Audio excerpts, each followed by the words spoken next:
Hey guys, I'm Marta, I'm a chef, I work full-time and I also have 2 kids. I'm also a property investor, so I'm just trying to juggle all the property life and my normal kind of life together. So definitely I'm as a chef, and my husband is a chef too, we kind of trade time for money, and I've made with my husband the decision that we need to change our lives slightly to adjust and prepare for a future. I've been through an unfortunate moment with my dad passing not long ago, and it made me realize I can't have money while I'm not at work, so that was the decision which we've made. It's a brave one, but we're happy that we've made it. On the Facebook, normally I had Abby's Cookway feeds coming on, recommending courses, and paid £99. Yeah, I got hooked. She sold me hope, and that's how I got across Touchstone. And after that, I signed up to Academy. The whole experience gave me hope. There was so much already learning through those 2 days. It made me change my mind in terms of I'm not typically the person which buys onto those things, and because I've believed in it, it just made it happen, and yeah, I got convinced. So since joining Wealth Academy, I've done my first project. I'm pretty much on the finishing line. We've done 6 bedroom, 6 ensuite HMO, converted from a 3-bedroom house.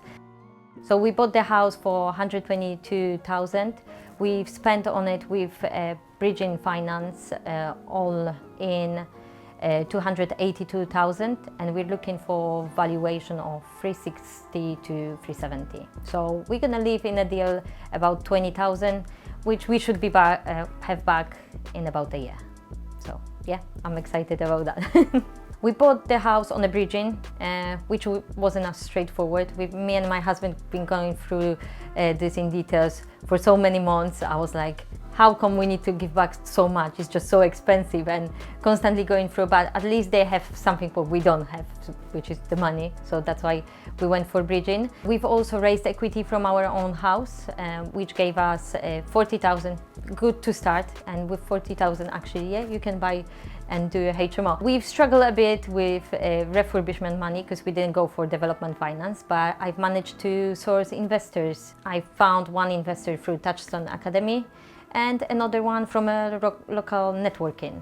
So the refurb was challenging in itself, as I've been through a bit of a tragic story with a builder, which actually I've made it to success story on the other side. So my first builder, I vetted him.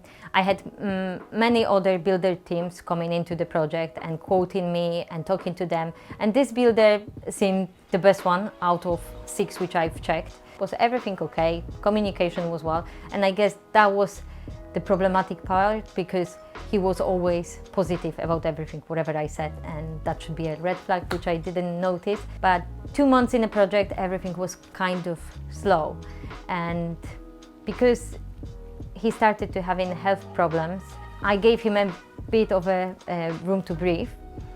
But I've requested some documents from building control and structural engineers, which he said he's gonna provide me them after the weekend. And after the weekend, when I found out that he passed away in a motorcycle crash, I've managed to find his parents, who confirmed that he's alive, and that's how I got the money back from the bank. After getting the money back, while I was in the process, I've shared openly on Touchstone Facebook page what's happened to me, and I had quite a lot of replies from people. And this particular investor, she contacted me through Facebook, and she offered help in terms of finance, because obviously I was in a bad point. I've lost 30k. I didn't have any money to carry on the project, so she offered me help, and yeah, that's how I've met her, and I have secured the next project, which I'm gonna do it with her. Looking for another build team wasn't the easiest, because the trust was gone basically, and starting all over again when your project is falling apart. The house was all back to brick, and the builder removed load-bearing wall, which that was problematic part, because the building was slightly slowly collapsing. So we had to secure all that. And finally we've managed to find a build team who was recommended by local investor, and that's how we finished the project. It wasn't the easiest ride because obviously from the beginning I had to learn how are they and how to communicate with them, and obviously they knew what I've been through, so that's challenging part because they know that I need them. So you need to kind of put your foot on the ground and still demand the quality you want.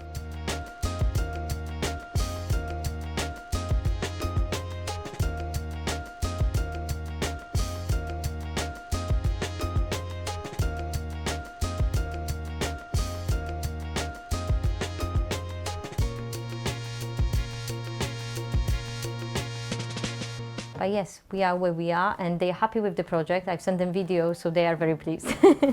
Now they can showcase to other customers, isn't it? So I'm definitely proud of myself, of what I've achieved, and that I've managed to fight with pretty much all of the people who came in and were putting their part in the project, like electrician, plumber, plasterer. Constantly there was a bit of struggle, especially I'm new in the property world, so it's difficult for a woman in the property world because everyone just, they're not sure what you are capable of. And whenever I said, oh, I'm gonna do painting, they were like crunching their brows and thinking, she's mad, she's not gonna make it. But obviously I've made it, and I've proven myself as well what I'm capable of, that I'm resilient, that I have discipline to finish the project. And I'm happy that I was actually able to showcase that on Facebook, on socials, and source more investors. So that's definitely what I wanted to achieve from the beginning. I've set myself 3 rules: to not focus on time, because it's a first project and we learn, so I didn't want to focus on time. To not focus that much on overspending. I know numbers need to work and they still work, but because I'm learning, I was ordering all of the materials, 270 plasterboards, I was sourcing all of that. So how can I make sure that numbers stack if you don't know that you're gonna use that much? So it's kind of difficult, but I wanted to oversee after first builder passing, kind of dying on me. I was like, let me do it myself and take opportunity to learn as much as I can. When you buy property, especially when you buy on the bridge or you use investor finance, you kind of feel on the verge, and doing that step is very hard. And if you don't have people around you who's done those things, it's difficult to see it through. So community was a lot of help, and also on the day when I found out about Builder, there was so much support. Obviously I felt naive and stupid because it happened to me and possibly I just couldn't see red flags, but because people were there behind me, I was able to push it through, and yeah, that has been great. My idea is to do 5 more of HMOs. That's the number which is open in the air, but I want to do cookie cutter deals, but I think I get bored easily, so I'm sure I will try to put a spin on it. But definitely there is a good blueprint, and I believe HMOs, like for me, my understanding was there is less risk. Buy-to-lets is difficult with values and you don't get so much profit. So with HMOs you have the cash flow, which, you know, it's gonna work long term. And yeah, property is not rocket science, you can just do it. So that's what I would like to do. Assisted sale is something what I would like to do as well. There's many options in the property, it's just you can't go fully into every single one. You need to make the decisions what's right for you at this moment in time. So for now, HMOs work, and definitely I would like to repeat that process.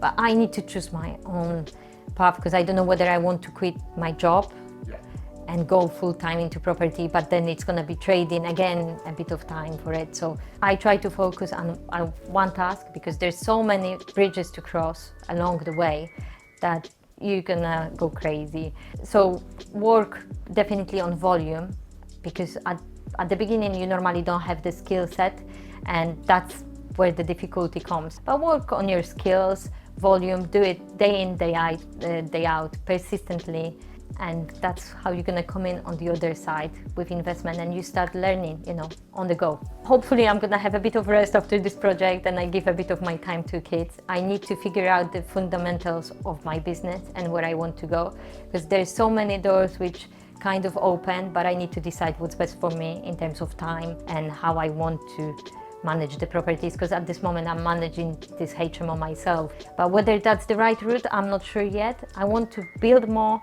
be out there more, learn and develop, read more books and work on my mindset, and yeah, definitely succeed, in whatever I want to do.